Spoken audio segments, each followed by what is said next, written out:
What is up, guys? Welcome to Beyond the Voice with Rishi Rao. I'm your host, and I'm going to be talking to a whole lot of people and featuring them every week. But before we get into today's guest, I want to tell you that I have met so many people in the last 16 years that I've been in Bangalore, right? And I can say that everyone has their own story. Their journey is worth talking about. Even your journey. After all, you are the hero of your life, right?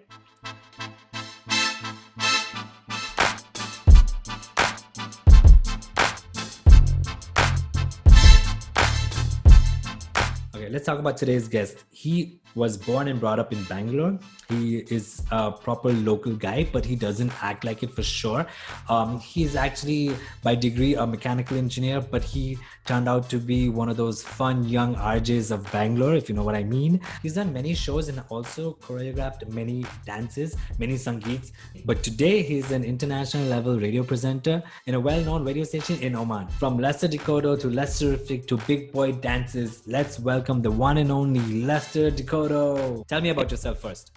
So I'm a radio presenter / content creator. At least I try to be a content creator. I try is the key word. I'm a family guy, friendly guy. I love dancing. I love eating a lot. And of course, during this quarantine period, I'm catching up on sleep. Not like I had a lack of it, but yeah. You're also a dance enthusiast, right? Tell me more about that. Yes. I love dancing. I'm not a pro at it. I really do like dancing. Most of my videos, if you've noticed, I give credit for the choreography to people who inspire me to dance, and I just copy their moves. A couple of them that really stand out right now in my brain is Team Nach. They're this duo of girls, I think in Bombay. They do really well. There's this guy who breaks down TikTok dances. Okay, his name is Vincent Vaughn, and he's in the States, and I think he's really cool. So yeah, a couple of them I follow. Yeah. So as an RJ, radio presenter, is this something that you already you had in mind that you would one day become a radio presenter? How did that come about? Because I remember you were not. That's not your field, right? Like you studied something different. Yes. So by degree, I'm a mechanical engineer. Yeah, exactly. Yeah. So to answer your question, yes and no. Okay. So yes, because when I was in school, I think when I was in the 11th or 12th grade, I was like, yeah, I totally want to be a radio presenter. Definitely sounds like a cool job, music and talk. Little did I know that there's a lot more behind that entire process. Yeah. But then when I was in college, that idea kind of flew out of my brain. It wasn't something I was chasing. I was just struggling to pass all semesters and get my degree.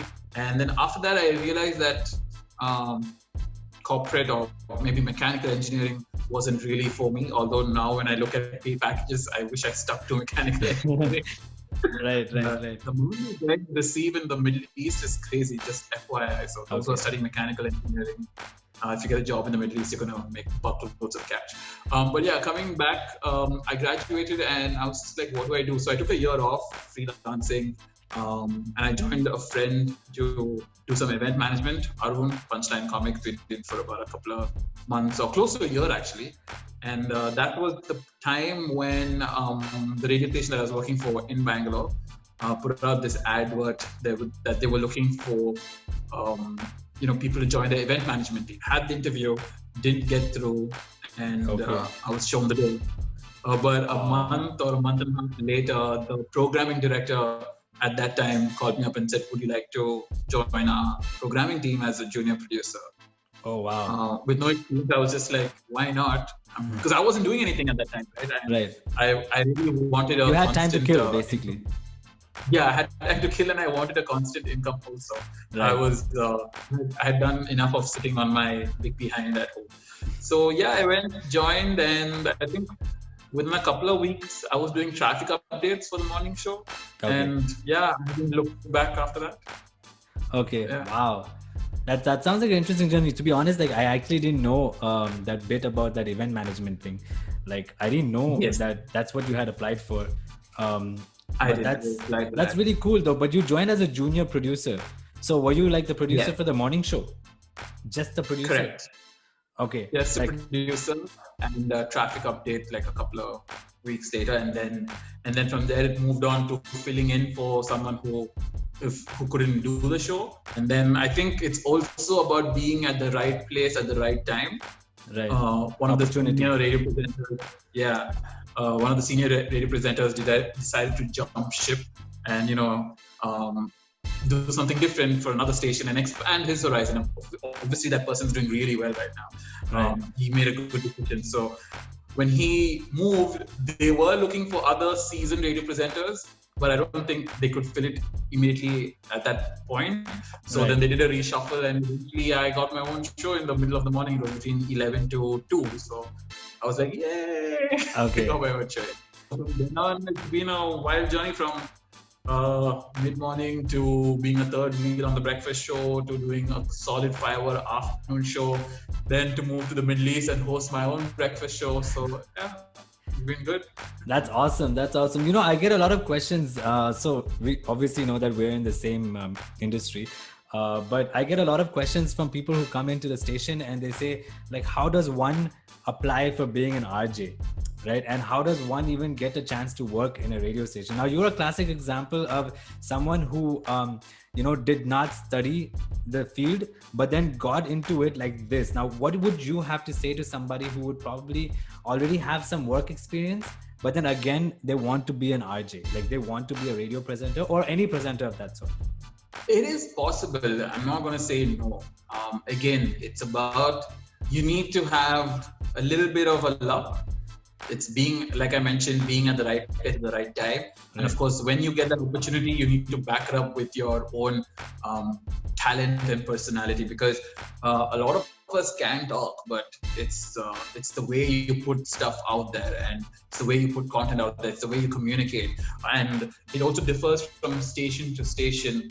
Some stations want like this very suave, mild personality, not too much, not being too loud. But then there are other stations that want all the masala and want all the craziness. And so yeah, you need to find what you can offer, and if you can offer all, great. Then you have more chances of applying to all of the stations. If you know multiple languages, even better.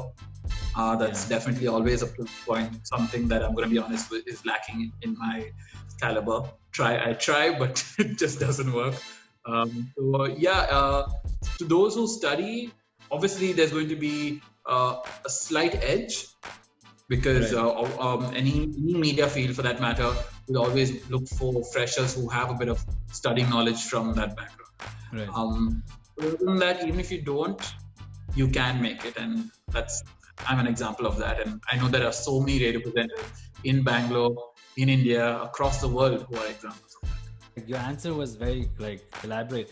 When anyone asks me this, I would just be like, yeah, I had an interest, and then I just applied for it. And then if there's genuinely some work to do there for that role, then if I can fit it, I'll do it. Like, that's how my attitude was, right?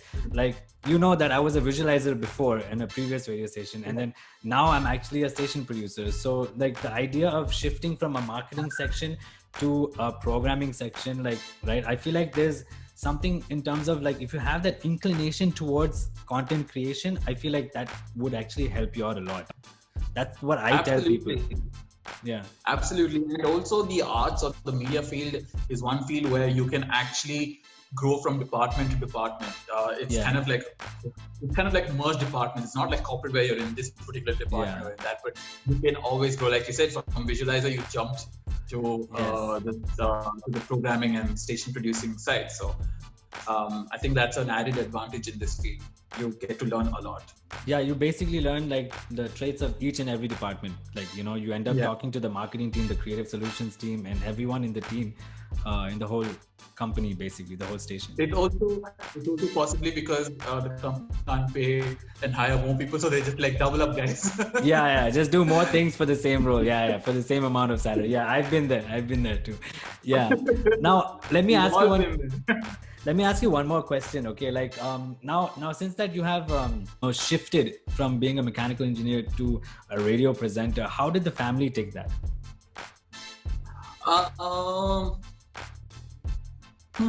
Because like Interesting family in India, and like it's kind of a big deal when you make a big decision, and there's always family involved. So I know post my 12th grade, when I was looking at college courses and stuff, and I mentioned like maybe I'll do journalism or arts and stuff. I know that at that point my parents really weren't giving the green signal. Not like they were super against it, but they knew that even I wasn't so convinced of what I wanted to do. Right. So obviously they used the usual route of, it's going to be safer to do mechanical, get that degree, and then do what you want. Yeah. Right. So I guess even me being indecisive, I eventually moved to doing mechanical engineer because my brother Richard is also a mechanical engineer. Okay. And stuff like that. So I was literally following his path right from school to college. Right. And after that, I think when I took a year off, and I guess my folks were just happy that I got a job, any job. So they didn't really say no to joining the radio. So right. I wouldn't say that I had a lot of resistance from them. So like basically supportive parents and supportive families. So that kind of helps you a lot. Absolutely. It does help. Okay. So you have started this new, like, what do I call it? A series called The Latest Tea with Lester. Let's tell people about that. So it is, of course, an Instagram live series talk show. And the idea behind doing this is that I know that during the initial days or initial weeks of the lockdown globally, a lot of people were like, my God, I'm going through this. My business is suffering so much. My physical health is taking a turn for the worse. Mental health, people losing this, blah, blah, people being away from family. And they all thought it was just happening to themselves. True. Because obviously on social media, you get to see the best of everyone. Very rarely do you get to see the hardest or do you get to see the troubles and stuff of what one's facing. Yeah. So that was the idea, to get people on the show, basically personalities, influencers, etc., so that their followers also realize, like, man, even these people have a rough time during the pandemic. Yeah. COVID-19 has not spared anyone. Trust me. It's just right from president level to probably a construction worker or whatever you want to call it. I think everyone has been brought to an equal playing field to COVID-19. That's and true. I just wanted to feature personalities from different fields, like athletes. I had a French Open winner, Rohan Bopanna, beauty pageant winners, Nicole Faria. I had like health, fitness instructor, and singers. All of them have been affected in one way or on another. Yeah. In fact, I was talking to an independent artist the other day for the IG Live series. Right. Someone who you would see, always partying because his work is about making people party and have a great time and stuff like that. He told me in that IG Live session that in this scheme of things, it looks like we are the least wanted of priority. Yes. Because their work has still not been opened. Yes. Yet. It's true. They say that right now the number one priority is the doctors, the nurses, and then like the artist is at the bottom. Like any artist, any performance artist, anyone who would perform, whether it's stand-up comedy or a singer, a musician or whatever, or even a DJ, because no one wants to gather around anywhere and everything is closed. Okay. So they're at the bottom of the list. And while I understand they're at the bottom of the list only because you want to have social distancing in place, let's not forget that it's the artists, it's these independent actors and stuff that have been helping you spend time during this COVID-19 on Netflix, YouTube, all of that. So everyone's been affected, and I wanted to show that so that people who are watching even a little bit of the session realize that they're not alone in the boat. A lot of people are in the same boat. It's just that sometimes people are making the best of it, some are not, and it's okay. It's not a race. Right now, if you have a roof over your head and if you can afford meals every day, that's more than enough. Yeah, true. You said that you're doing this for the reason of to tell people that they're not alone. They're not alone. Okay. How has been the response from your audience? It's been good. I share some of the positive messages that I get on when people slide into my DMs, and it's been a good series thus far. I've done 8 episodes. I'm looking to do at least 10. Okay. I've had an athlete. I've had like I mentioned, a food blogger. I've had the president of the first South Asian a cappella group, Pen Masala, on the show as well. And literally, all of these guys have been affected. And yes, I know while I'm talking about this, it seems like, oh my God, it's probably like a very morbid series. But no, we have our fun segments as well. So much so that I do have a dance segment on these IG live streams. Yes, I've seen. I think I've seen the one with Nicole Faria, and you were dancing. You made her like bust a move with your choreography, right? Choreography. Sorry, my bad. Yeah. Some are try, some are not. So I don't force who don't want to do it, but it's a mix of everything. You get to hear, you get to learn, you get to enjoy, you get to giggle, and that's about it. To make sure that you're not alone and you're absorbing something nice. Yeah. Right. Some people are also affected in this situation right now when we talk about COVID-19 is that some people won't be able to go and meet their family members, right?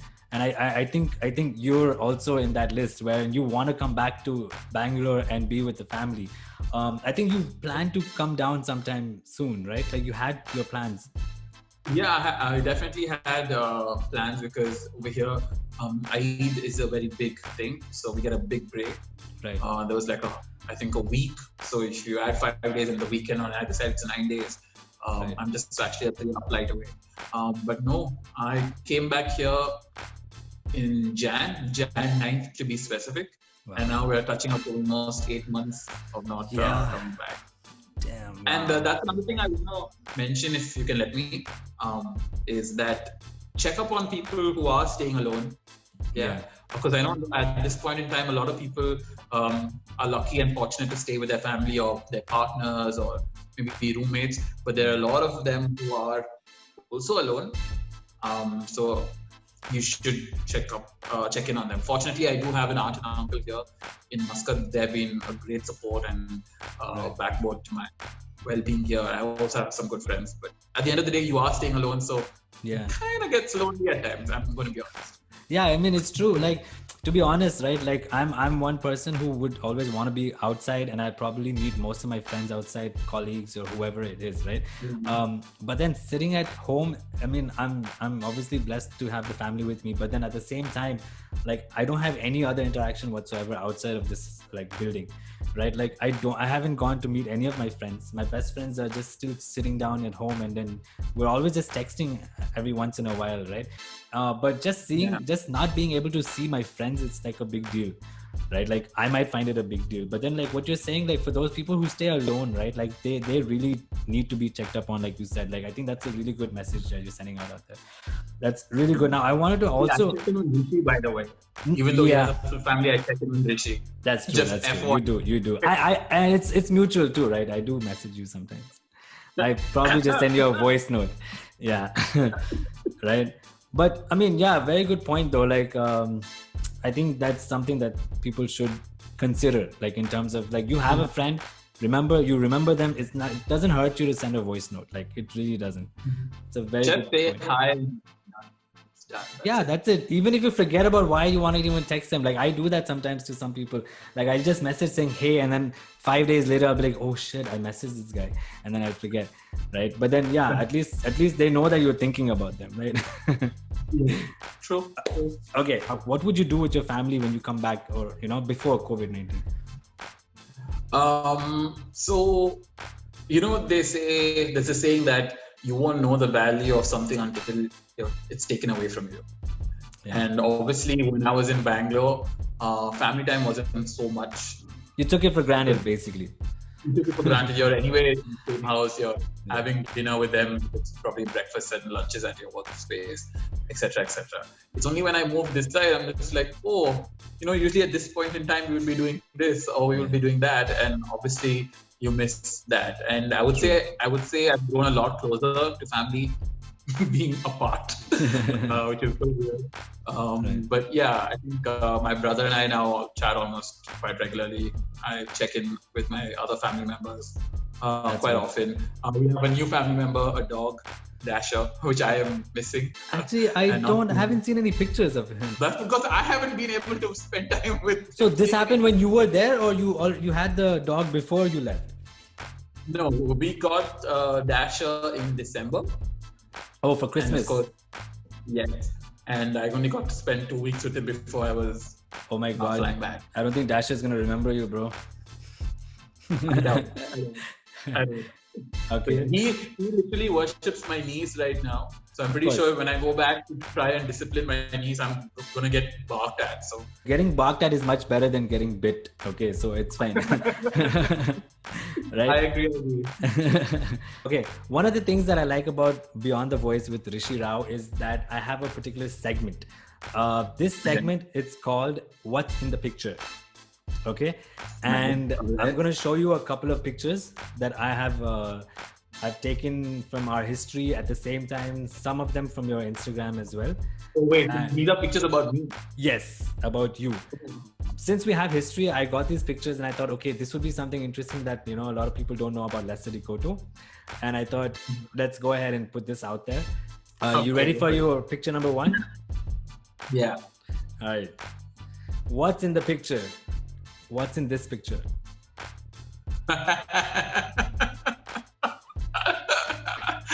Oh man, this happened on World Environment Day. I'm not sure which year exactly. It was It was the aftermath of me getting stung by wasps. But I'm going to say this because it's true and you cannot deny it. Rishi used me as a human shield to protect himself, and I got stung by the wasps. Don't lie. I did not. I did not use you as a human shield. I ran away. Okay. No, he pushed me into these wasps and took off. So basically, like I said at the start of this conversation, I'd do anything for friends. I even got my lips double the size. And that picture was basically used later on to make a meme to see whose lips are better, me or Kylie Jenner. So yeah. That's an interesting story. All right, I'm going to show you another picture. Tell me what's in this picture.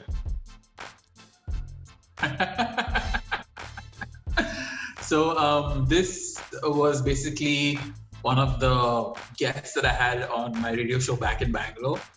I don't know their exact name for that particular tribe, but basically they're the Indian versions of ninjas.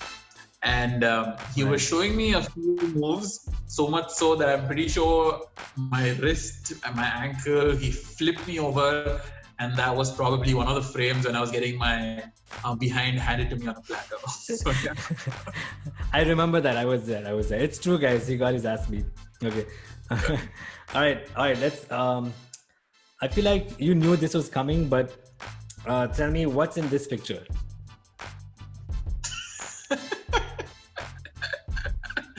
This is basically Rishi trying to show his editing skills. I don't know how he caught this picture, how he got the frame. I probably would have seen one of the restaurant staff walking by with a plate of French fries, and that was my expression. Right. But that happened. It just happened. I was surprised when I saw this picture for the first time. I was like, man, why do I get excited in the most weird faces? You know, I'm really proud of this meme. Like, I am really, really proud. This is, I think, one of my first memes that I made of you. Being a radio presenter, right? So what's your favorite thing about being a radio presenter? Initially it was about doing these great links. Okay, for those of them who don't know what links is, basically every time you talk on the radio, that's a link, right? Yeah. So for me, when I first joined, I was just like, I got to master it, how to like come out with this song, play this particular song, be seamless in it. That was for me the goal of being a radio presenter. And of course, 2 or 3 months down into doing my own show, I realized that whether we realize it or whether we know it or not, we have a lot of connection with some random person listening. It is right. So weird because so many times I get these messages saying like, dude, whatever you said today, that really hit hard, or that was so funny. Thanks for being my companion. And more often than not, when I do a show, I'm just like, I'm talking to for what? Unless you have a co-host or you have a caller.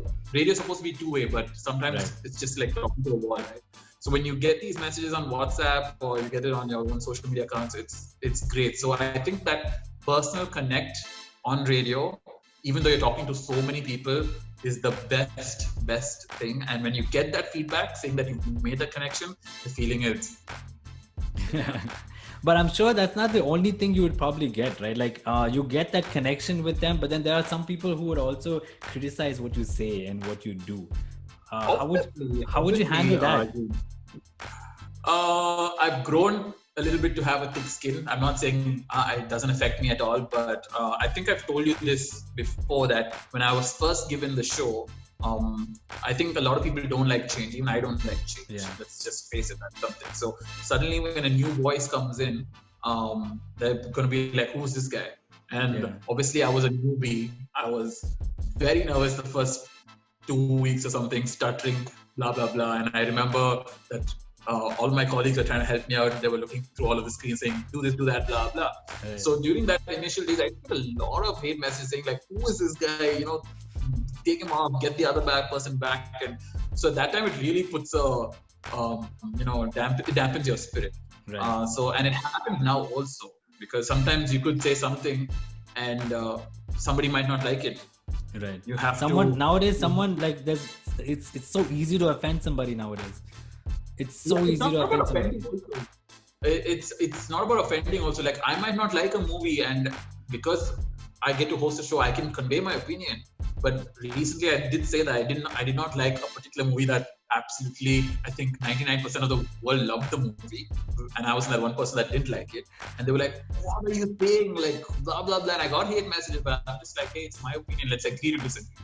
Right. Which movie was that, by the way?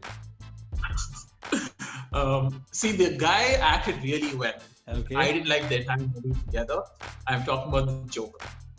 Wait. Whoa. You didn't like the movie Joker? I didn't like the movie Joker. Okay, tell me why. I'll listen to you. Tell me why. I don't know. I think I fell asleep also in between. It was that boring. Wow. The guy, Joaquin Phoenix, acted really well. I'm not going to take that away from him. Yeah. I'd say you must have fallen asleep because the only reason you would have fallen asleep, because I think this is a movie of a cinematic experience. So you experience the character, right? Like whatever the person is going through. That's why if it was a little slow, I think that's why, because you see the transition from the guy being a normal clown to actually being the Joker, right? Correct. And the way they shot it, I felt it was great, right? But like I'm gonna say something that a lot of people didn't like when I saw the movie too. Like I literally said that Heath Ledger was a better Joker. And people lost it. Your opinion, right? So, yeah, it is. Of course, it is my opinion. But people lost it, and I had my point of views for that too. But then that's what I'm trying to tell you, right? No one is gonna agree to or understand what your thoughts are, and you have been given this platform where you can talk about it, and then these other people don't have that platform, right? So they just hit you up in the DMs and be like, "How could you say something like that? Like, why would you say something like that?" My rule of thumb when I do a show is that if I can aim to please 7 out of 10 people, I'm happy with that. I know that you can't get all 10. That's what people have to take away from this. All right. That's what everyone has to take away from this, because obviously you cannot, you can't put carpet to the whole world. Let's go on to the next one where Big Boy dances, right? And okay, first of all, tell me, why is it Big Boy dances? And then tell me more about how you turn this into a segment on your Instagram. So one is, I really like to dance. I think you've seen that even when we were working together, or even when we did hang out together. The other point why the name Big Boy Dances is that a lot of the time, initially when people used to watch me dance, whether if it's on a video or socially or even in the office, they were like, man, he can dance for his size. That was the whole point. That's what they were saying. Yeah, I mean, it wasn't an insult. Okay. It wasn't an insult. They were just taken aback a bit. So basically, they're saying you were light on your feet. Yeah, for being a heavy guy, you were light on your feet. Okay. So I think that's where the inspiration for the name Big Boy Dances comes from. That's good. That's nice. Yeah, and again, I like to dance, but I never really put it out there. So I took this time that we're all getting now during quarantine and during the lockdown to capitalize on that. Obviously, I'm still not, churning out moves or videos like other proper dancers would do, and that's fine because that's not my aim right now. But I think dancing is more like a hobby, right? Not like you do it because you have to put out content. You do it because you feel like dancing, and then that's when you go for it. Correct. Right. But then there are others who want to put out content like that, and I'm hoping I'll get to that point one day. But right now I'm not, because also, like I said, I'm not a pro. It takes time for me to learn a routine, and I can't do it overnight. I take some time, and I'm okay with it. Yeah, that's fair enough. You also choreograph, right? Like some weddings and some sangeets and stuff. Yes, I have, but that doesn't. Again, I'm going to put it out there. I'm not a choreographer. I'm hoping that one day that thing comes into my brain, like where I'm able to carve out moves. Because, like I said, all of my big boy dance videos, I give choreography shout outs to the people who have copied or taken the moves from. But here and there, yeah. So hit me up if you need a Sangeet choreographer. I'll do it. I vouch for you, because if you can get me to just move my feet, I think that's good. So you made me like dance at many sangeets. We've danced together at many sangeets. So many practices, so many annoying little things that I must have done back in the day, but let's just not talk about that. When it comes to music, movies, and TV show, what is it all about for Lester Dcouto? So when it comes to music, it is definitely the mainstream, like something. Let me put it this way: I like music or songs that have lyrics. I don't like EDM. I don't like electronic. I don't like all of that. Of course, there are certain exceptions. There are some catchy beats like Avicii's Levels. It has no vocals to it, but I love it's really good, that song. Yeah. But mainly it's the cliched pop artist, whether it's JB or DJ Khaled or Ariana, Beyonce, blah, blah, blah. Those are the people and those are the songs I like. I love Bollywood music. I trip on it a lot. That's also most of my go-to songs for any of my dance stuff. So in that respect, music also is what I like. So when it comes to rock, I like the soft rock, like Red Hot Chili Peppers or Snow Patrol and their famous songs. I'm not someone who dives in to look at their entire album or listen to the entire album. The ones that make it famous, that's what I like. Right. I know a lot of the time people say like, but you're an RJ, you should know all the songs. I'm like, no, I don't know all the songs. Sometimes just because you're working in a radio station doesn't mean you need to know every song. Come on. And if I don't like it, I won't learn it. It's as simple as I don't like heavy metal. Right. All of that, to each level. And yeah, Rishi, since this is the first episode, why don't you grace me with a little bit of a rap right now? Because I think you're a great rapper. Let's get into the performances later, because I want to see you dance, and we're gonna probably do that as well. If you want me to dance, you need to rap. Let's just put it that way. Wow! I'll just do one verse, one hook of one song that I did. Okay, that's it. Great. All right. Pyromaniac, I'ma tell you where I'm at. I'm a king when it comes to this. You don't really know shit. If you're fire, then I'm a jinn. You don't know what it means. I'm a genie with no lamp. I'm smoke. Pyromaniac, I'ma tell you where I'm at. I'm a king when it comes to this. You don't really know shit. If you're fire, then I'm a jinn. You don't know what it means. I'm a genie with no lamp. I'm smoke.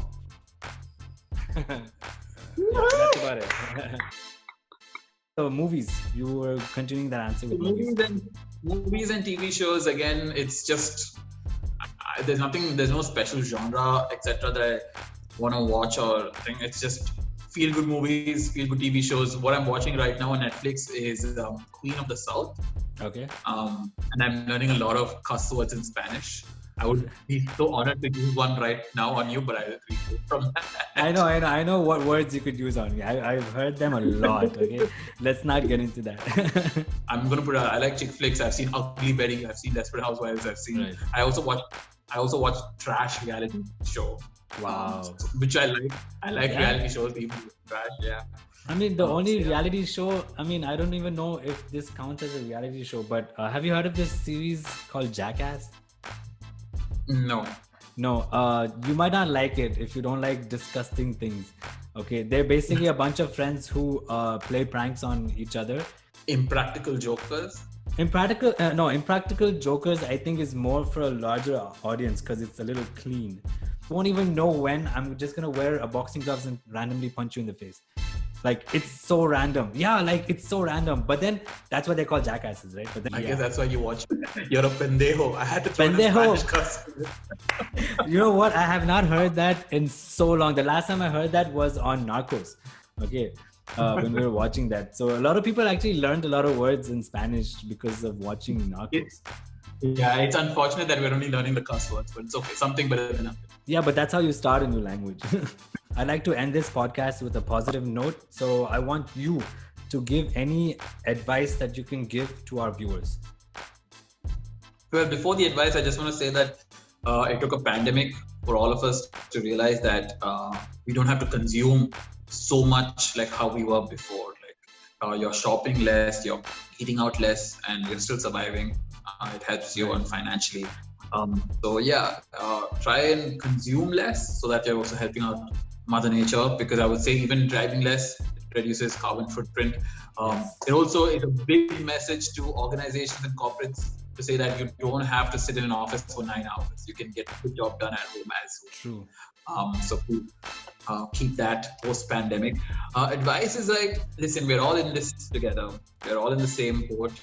Maybe, some are steering it better than the others, and it's okay. Even if you come out of this pandemic without any, extra talent, it's fine. It's not, no one said that everyone has to do something or the other. It is frustrating. I know you're itching to get out there to meet others, but I think people governing countries and people helping out know the best. So stay safe, stay indoors as much as possible till a concrete solution is there. And and I think have a heart, help each other out whenever possible. But Right. yeah, be careful. All right, cool. So before we go, I want you to go ahead and break into a dance move for us. Come on. Okay, let's do this. Baby boy, you stay on my mind. Baby, I'm telling you. Drop top girl, me and you together is a rock that girl. Drop top girl, you know stop shop girl. Little more than dirty one rock that. Cool.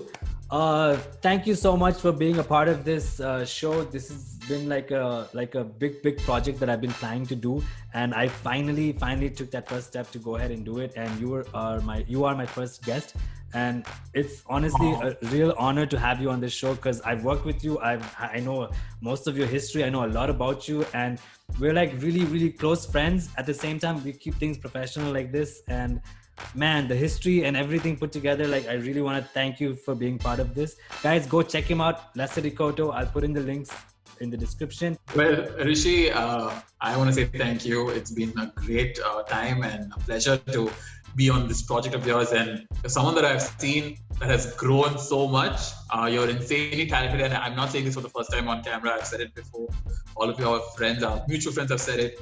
Thank you so much. All the very best for this new podcast venture, and stay safe. Thank you, and yes, we just went beyond the voice with me, Lester Dcouto.